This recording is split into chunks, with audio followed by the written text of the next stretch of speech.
Hello students, today we will be discussing the topic significance of principles of management. The first point, providing managers with useful insights into reality.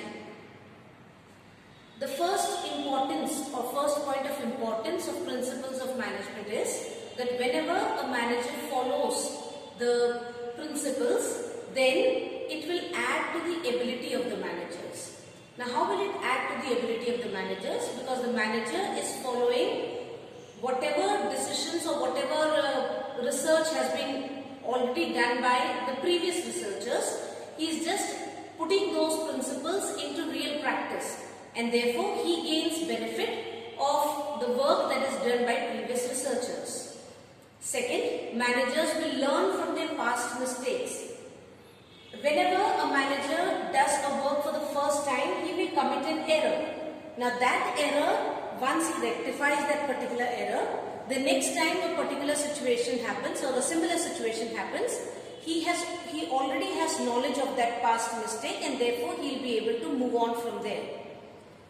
Recurring problems can be solved in less time. There are certain problems that may reoccur in an organization.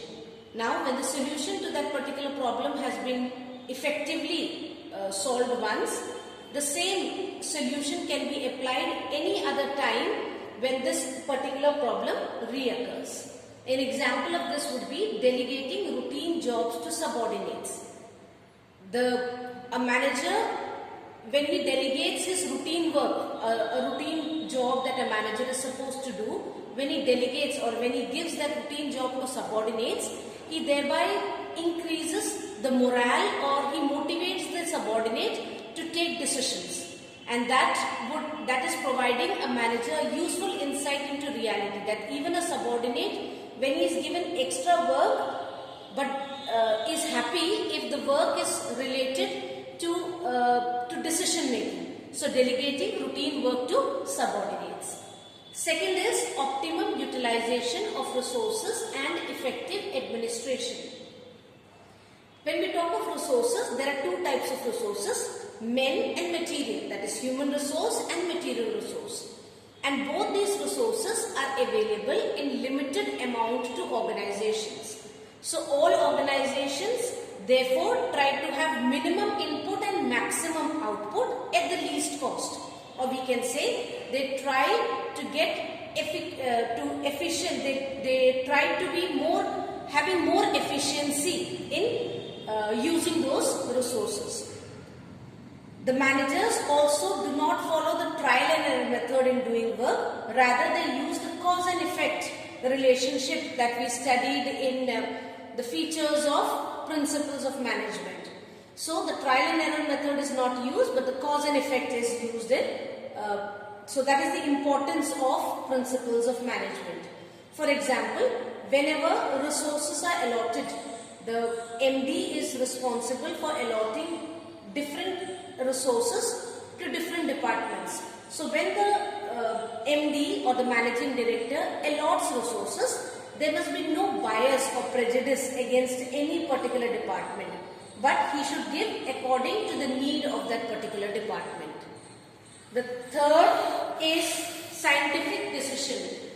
Scientific decisions are those decisions which are based on facts and are justificable. That is, there has to be, you should be able to give a reason why you took a particular decision. At the same time, these decisions must be timely, that is in the time period in which decision is supposed to be taken.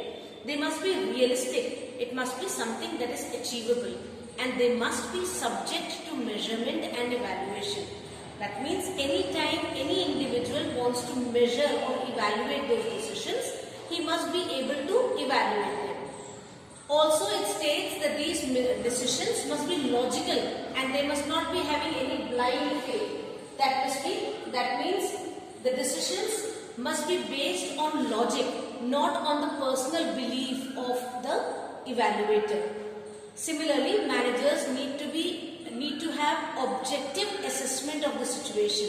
Again, not personal bias or not personal feelings should not be given importance. Rather, objective assessment of the situation must be done by managers. The fourth is meeting changing environment requirements. We studied earlier that management principles are flexible. That means they can be modified according to the changing environment.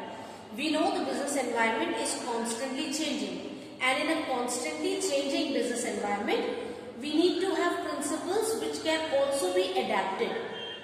For example, we studied that division of work is followed by companies, which leads to specialization. In today's time, the specialization is only in core competencies, that is whatever is their core work. Only in that particular work, the companies specialize. All other work is outsourced. They outsource all other activities. You studied this in class 11 as BPO and KPO, that is business process outsourcing and knowledge process outsourcing.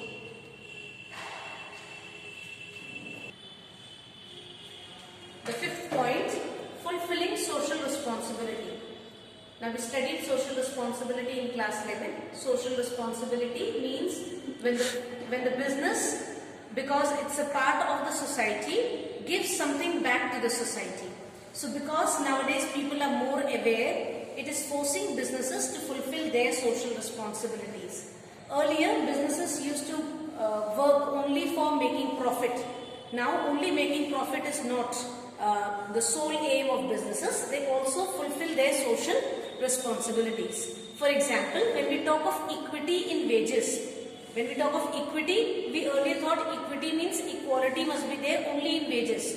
Now it is not only in wages, but also equity means you have to have value, equal value for all customers and care for the environment as well.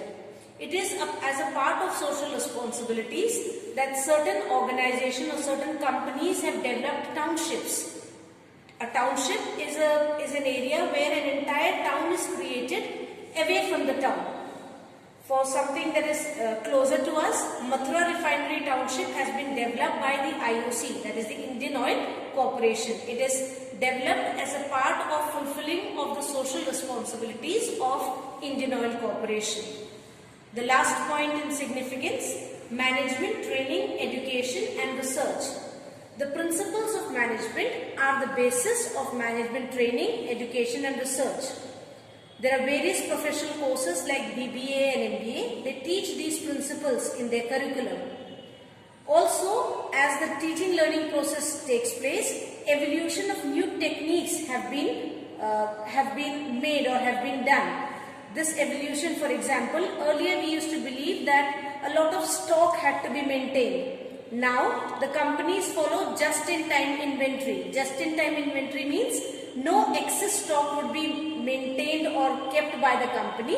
Rather, as and when required, stock would be purchased or procured and then it would be used in production or other activities. A second example is something called as lean manufacturing. Lean, we know, means thin. Thin manufacturing means that it tries to eliminate the different wastages that are there when the manufacturing process is being followed. So, use of robotics is one of the methods of lean manufacturing that is now being followed by companies.